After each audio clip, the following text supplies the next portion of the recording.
Now to our other big story tonight, the fallout from an election day nightmare. The city's clerk's office is still trying to figure out how dozens of polling places across Anchorage ran out of ballots last night.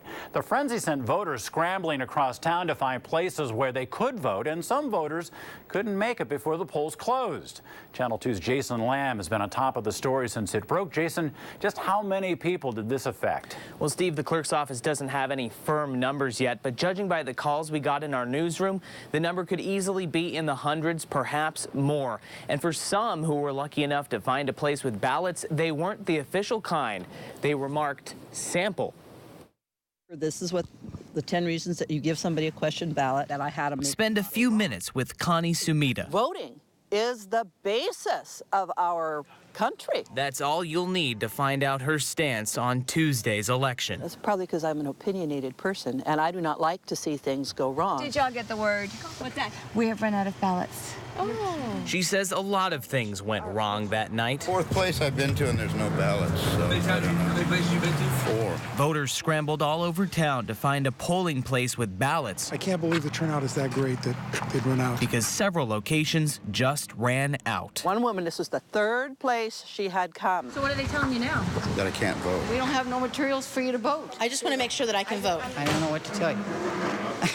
I'm sorry, but they're just telling me to send you to other precincts. I was enraged that we couldn't, where in America our vote is the basis of our society, could not contrive a method for this person to cast her ballot. And that says a lot, coming from this election worker. I was the precinct leader at the St. Anthony's Church here. I don't know what to say. Andy Otto says he had to fill out a sample ballot Blue piece of paper at his polling place. They had a whole stack of them, and I'm like, well, how do I know my vote's going to count? Oh, it'll count. We'll take care of it. It'll count. And he's not the only one. To have them not be prepared, I mean, imagine going to McDonald's and having them not have your food, whatever. I mean, I just felt like this is not right. Sunset Hills. Okay, I'll let them know. A day full of outrage. I think that this should be thrown out. Everything you need is Sunset Hills right across the street. Following the night, Connie says democracy fell short. Yes. It was an atrocity.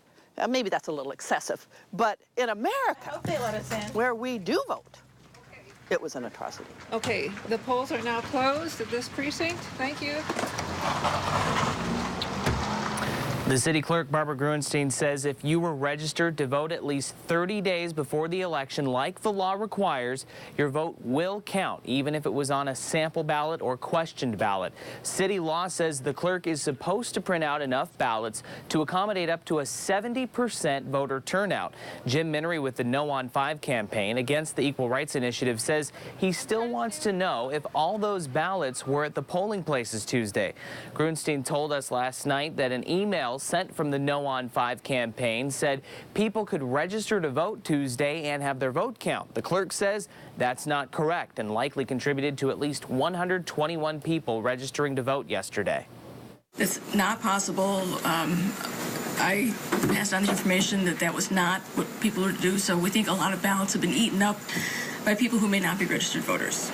We don't know at this point, but it's just, they're huge numbers. I admit, we sent out bad information based on a conversation that I had with someone at the clerk's office. So we sent out the information, but the bottom line is that not 88,000 people showed up to the polls to try to register. 121 did.